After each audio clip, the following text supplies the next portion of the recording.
When you hear the word apartheid, what do you think of? Probably the disturbing images of racial segregation between whites and blacks in South Africa, where a regime ruled by a racist white minority declared themselves officially superior to the black majority, then proceeded to dominate them. South Africa's apartheid system officially ended in the mid-1990s, but that doesn't mean apartheid can't happen elsewhere. Here,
Here, in Israel and the occupied Palestinian territories, Palestinians are being forced off their land and out of their homes, separated and segregated by laws, walls and checkpoints. They live in a constant state of fear and insecurity and deliberately impoverished. While, on the other hand, Israeli authorities have given the Jewish Israeli population privilege over Palestinians in just about every facet of life.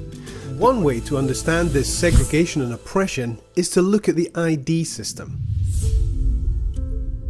Jewish Israelis have only one ID card, with a status that grants them the rights to live almost anywhere they wish in the country.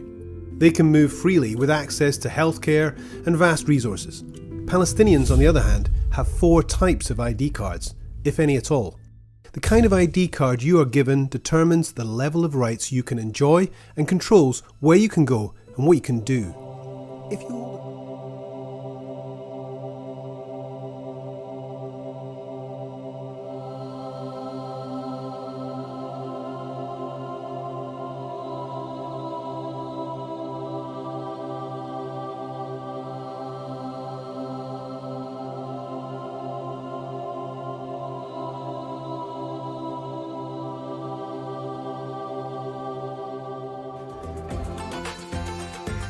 في جيل 18 سنة قررت اني انضم واتطوع لجيش الدفاع الاسرائيلي لانه شفت تأثير الارهاب على مجتمعنا العربي واليهودي.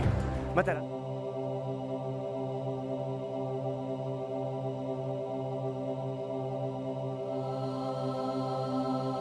ومن بعد سنة صرت قائد في جيش الدفاع الاسرائيلي. انا قائد في جيش الدفاع الاسرائيلي، عربي اسرائيلي قائد على جنود يهود في جيش الدفاع الإسرائيلي. عربي إسرائيلي قائد على جنود يهود في جيش الدفاع الإسرائيلي. عربي إسرائيلي قائد على جنود يهود في جيش الدفاع الإسرائيلي. لما صاروخ حزب الله انفجر جنبي، نتيجة هذا الانفجار انقطعت إجري. ولحسن حظي أفضل الأطباء في إسرائيل يهود وعرب عالجوني، واليوم رجعت أمشي وألعب فوتبول.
אני נמצא כאן עם מוחמד קעביה, ישראלי, בדואי, מוסלמי, שאוהב את ישראל. מוחמד, קודם כל, בוא נוריד את השונאים מהגב שלנו, אני אשאל אותך, מה הבעיה שלך? למה אתה כמוסלמי תומך בישראל? אני לא רואה בזה שום בעיה, דווקא אני אזרח ישראלי, זו המדינה שלי ואני חייב לתמוך בה. אני לא בן אדם צבוע, אני לא בן אדם דו פרצופי. אני מקבל את כל השירותים במדינת ישראל, מדינת ישראל מגינה עליי כמיעוט פה וכאזרח, אז אני אתמוך במדינה שלי, אני אוהב אותה ואני אשמור עליה. מדינת ישראל, בטח ובטח היה הדמוקרטיה, המדינה הדמוקרטית היחידה במזרח התיכון, ובעיניי כאזרח, כבן מיעוטים שחי פה, המדינה הכי דמוקרטית בעולם. תוכיח. חברי כנסת ערבים, שופטים ערבים, קצינים בכירים בצבא, קצינים בכירים במשטרה. אתה שירתת בחיל האוויר הישראלי. למה בחרת לקחת חלק בצבא ההגנה לישראל? הנה, אתה אמרת, צבא ההגנה לישראל. אני רואה את עצמי כישראלי, אני חלק ממדינת ישראל, אז זה צבא ההגנה גם לעצמי, גם למשפחתי, גם לחברה שאני חי בה וגם למדינה שלי. אותו טיל שיורה חמאס או חיזבאללה וכל ארגוני הטרור אינו מבדיל בין ערבי ליהודי, אין מבדיל ביני לבינך. The question is, does this all amount to the crime of apartheid? First, the definition of apartheid. The crime against humanity of apartheid is perpetrated when particular serious human rights violations are committed with the purpose of establishing and maintaining a system of domination by one racial group over another and systematically oppressing them.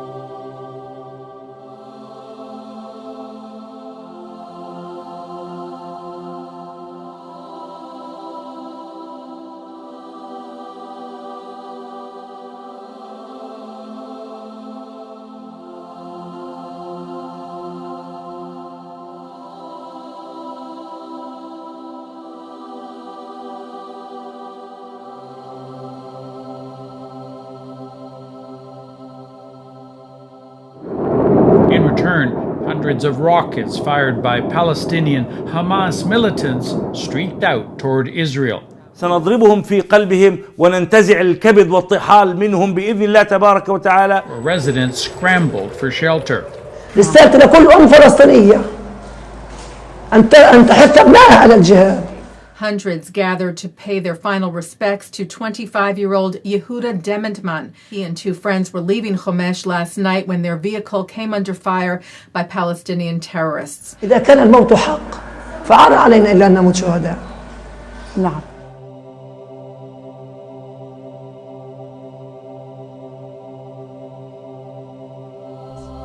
Well, Israeli leaders have been clear about their intentions from the beginning. In 1948, just before he became the first Prime Minister of Israel, Ben-Gurion visited Lifta and other Palestinian areas near Jerusalem that were completely emptied of Palestinian residents following attacks by Jewish forces. He stated, "There are no Arabs, 100% Jews. If we persist, it is quite possible that in the next 6 or 8 months there will be considerable changes in the country, very considerable, and to our advantage." More than 70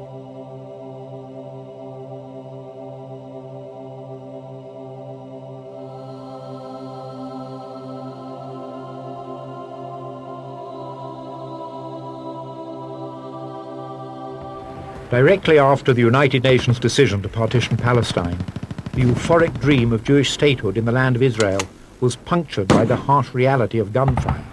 3 days after Arab snipers attacked a civilian bus on the Mediterranean coast, killing 5 Jews, Arabs stormed the Jewish commercial center in Jerusalem, outside the Jaffa Gate, causing havoc and destruction.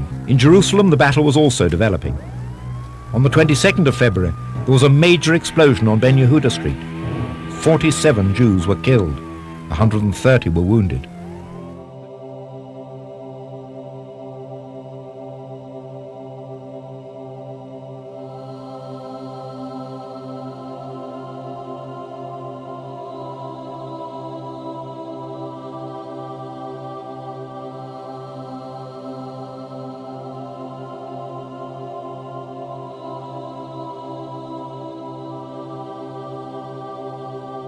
The Arab villages surrounding Jerusalem created a stranglehold on the city, cutting it off from the coast.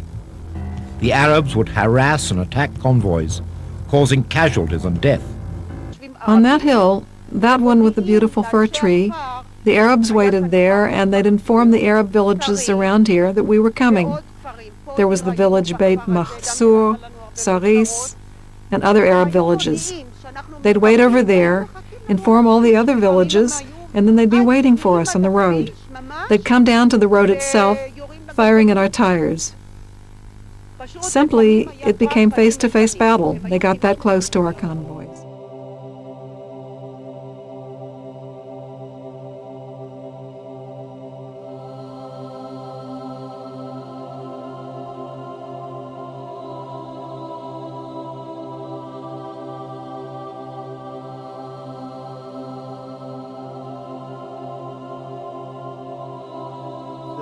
The most important explanation for why the Arabs left was essentially battle. That is, there was a war in 1948, a war launched by the Palestinian Arabs in December 1947, launched a second time when the Arab States armies invaded Palestine in May 1948. And as a result of this war, the Arabs became refugees. On the fringes, there were expulsions by Israeli troops. There were orders or appeals by Arab leaders, local leaders, for Arabs to flee their homes. But the main cause was the war itself. The Israeli government, from June 1948, it never decided on expelling the Arabs. We have the cabinet protocols, we have the protocols of the Jewish Agency Executive, which ruled the Jewish community in Palestine before May 1948. We have much of the material of the IDF from 1948 itself and the Haganah General Staff and so on. No place was there a decision to expel the Arabs of Palestine. It just doesn't exist. It didn't happen. More than 70 years later, then Prime Minister Benjamin Netanyahu posted on Instagram that Israel is not a state of all its citizens, but rather the nation state of the Jewish people and only them. So, it's no surprise that Israel built a system of racially discriminatory laws, policies and practices that privilege only Jewish people and Palestinians.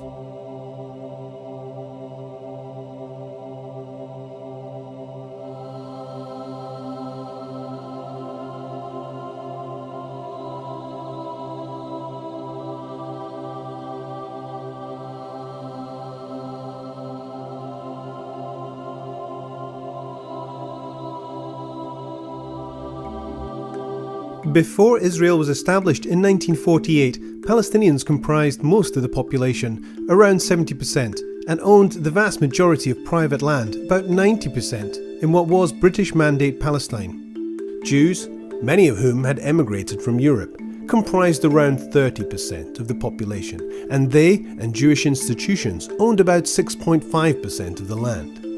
The port of Haifa in Palestine.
In the course of establishing Israel as a Jewish state in 1948, Israeli authorities acted to turn the situation on its head and were responsible for the mass expulsion of Palestinians and the destruction of hundreds of villages, forcing around 800,000 Palestinians out of their homes and lands.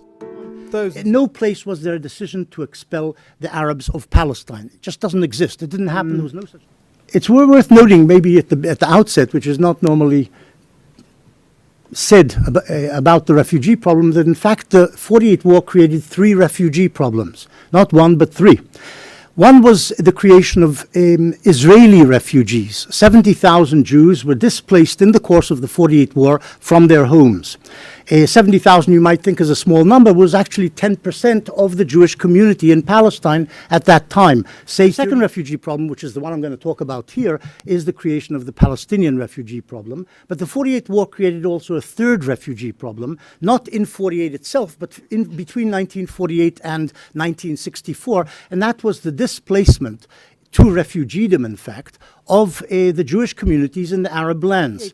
And a vast Jewish refugee problem, probably amounting to about 800,000 Jews who were displaced, was created as a result. Today, it's worth noting, I'll just jump to the present for a second. Today, there are over 5 million Arab refugees, Palestinian Arab refugees, on the rolls of the United Nations and its special agency for Palestinian refugees called UNRWA. The 5 million consist of those still alive from the first 700,000, the original 700,000, plus their children, grandchildren, and great-grandchildren. That's how you get to 5 million plus. The Arabs, the problem refugees, incidentally, is in a number of ways problematic when applied to Palestinian refugees. It's worth mentioning before going into the origins. One is the second and third and fourth generations are not normally seen in the international community as refugees, as recognized as refugees. Germans who are expelled from the Sudetenland or expelled from Eastern Europe and other places and ended up in Germany, their children and grandchildren and great-grandchildren were not recognized as refugees, and the same applies to Vietnamese or Poles or others. Usually the descendants are not. In this case, the world community, for political reasons, there's lots of Muslim and Arab states in the United Nations, continue to see them as refugees, which is a problem. The other major problem with the term refugees is if you look at the Oxford Dictionary or any normal dictionary, you'll find that a refugee is somebody who's displaced from his country as a result of war, persecution, religious and whatever. In fact, 2/3 of the 700,000 displaced from their homes in Palestine weren't displaced out of Palestine. They were displaced to other places in Palestine, 2/3. In other words, about 500,000 of the 700,000 odd so-called refugees, or those uprooted in the course of the war, moved to other places in Palestine. They were uprooted from Jaffa, they moved to Shechem or to Nablus, they moved to Jenin. They moved from one part of Palestine to another. They weren't uprooted from their country, and therefore by normal definitions they would not be accepted as refugees. But today there are around 6 million Palestinian refugees who Israel denies the right to return to their homes. After the 90s.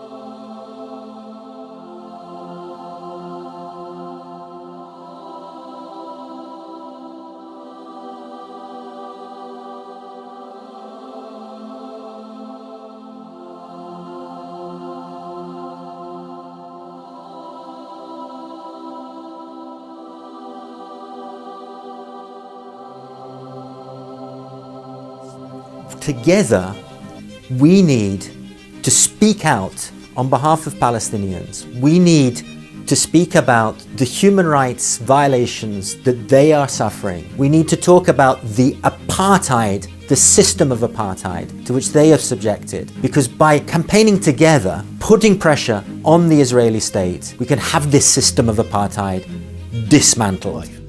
The question is, does this all amount to the crime of apartheid?